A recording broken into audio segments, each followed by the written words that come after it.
and a very warm welcome to this video with me and my guest for today, Pauline Lawson. And today we're gonna talk to you about how to navigate your home learning for your kids at home, as well as working full time. And Pauline Lawson here is the owner of the business EmotionALL Wellbeing Coaching, and she is also an ex-deputy head. And I give you a warm welcome, Pauline. Hi. Thank you for having me, Tinika. Hi. So we thought in this day and age, is full-time working parents with kids at home from all age stages, and I see a lot of parents quite struggling to keep up with their own work and not really knowing how to handle their kids' homework at the same time. And you have some really clear ideas for us that we are going to discuss today. So I would just hand you over to you. And obviously it's a hot topic. There's been lots of parents I've been working with and things, so some key things have emerged. So that's what, you know, for our short chat today, I've tried to encapsulate them. And I think one of the hot topics was that working with your child one-to-one.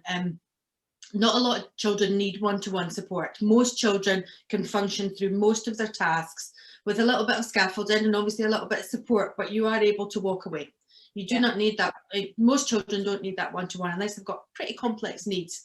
Right now, our kids' brains are a little bit, you know, untethered, I suppose. So they're maybe demanding it a little bit more. They maybe feel like it. But I suppose as a parent, it's our job not to fall into that, giving them one-to-one, because they don't really need it.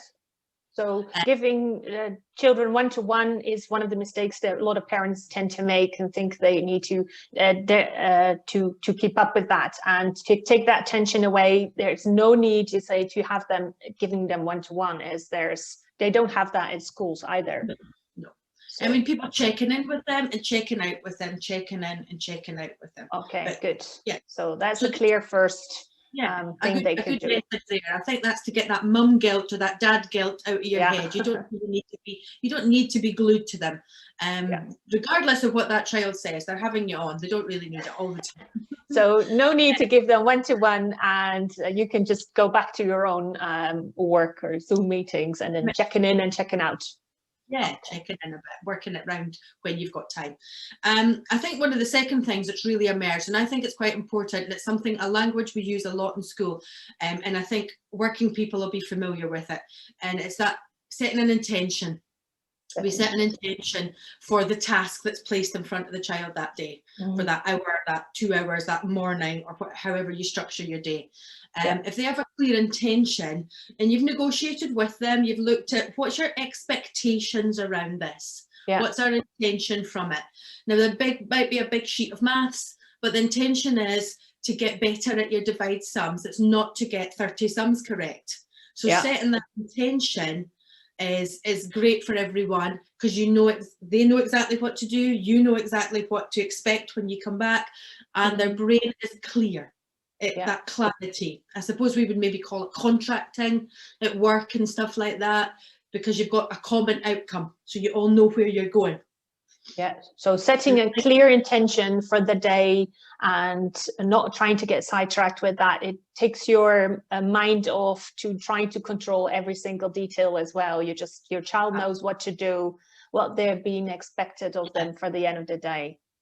Yeah, and I suppose to match up with your work as well. If you know you've got a big heavy meeting, you're not going to give them the big task that is going to cause them a bit of a challenge. You might look at the more simplified task and say, well, I want you to have some teamwork with your brother, work on their softer skills. I want you to have teamwork with your brother and build something with the Lego. And then you can go off to a meeting because you know there's not going to be many demands from them. They're not going to need many pieces of scaffolding when they're building Lego with their brother. But what you're looking for is teamwork for them to do something. Or you're asking for them to read a book, you know, a couple of chapters in a book. And you go, well, you're going to read chapter 1 and 2 today. And you're going to be learning about, I don't know, some of the characters in the book. Now, the task for writing about the characters might be another day when you are freer. But just get them to read while you're in a busy meeting. So it's setting a simple intention when you've got a busy meeting, maybe a more complex intention when you've got more free time. It makes it really clear as well. It gives you a lot of more headspace than trying to control everything and every single detail and running after your children all day and trying to juggle it all with your own work. So setting a clear intention for the day. Yes. So are there any other? Yes, I think as well, I don't know about you, but I've had this with my son, even being a former teacher, perfectionist tendencies. Yeah. We've got our own perfectionist tendencies, particularly just now when our heads are quite full up. We're busy with our own work. We might pop in and look at our son or our daughter's work on the table and it looks a mess. Their handwriting's a mess. Something simple. Yeah. That wasn't the learning intention in their task. Their learning intention was maybe about spelling or full stops or capital letters, something different. You go in and we haven't even considered their full stops and capital letters, but you've nagged them for their handwriting. Because of your perfectionist tendencies, maybe, and it triggers you. Maybe I know my husband is a maths person. He'd look at my son's maths sheets and he would spot the errors. I would spot work, the ones he got right. Yes, sounds very familiar. Yeah, and of course we do it. So I think that intention helps all of us. Yeah, so not getting sidetracked. If you're being perfectionist, that will just knocks you right off the path and will be quite upsetting for both of you. Yeah, and I think just now our emotional minds can't really cope with it. We don't want to really be focusing too much on, I suppose, what some people may consider failures or crosses on your work. Yes. We want to be boosting everyone up and having some uplifting energy and focus on the good things and trying to juggle everybody's time in a short small space and short time span as well.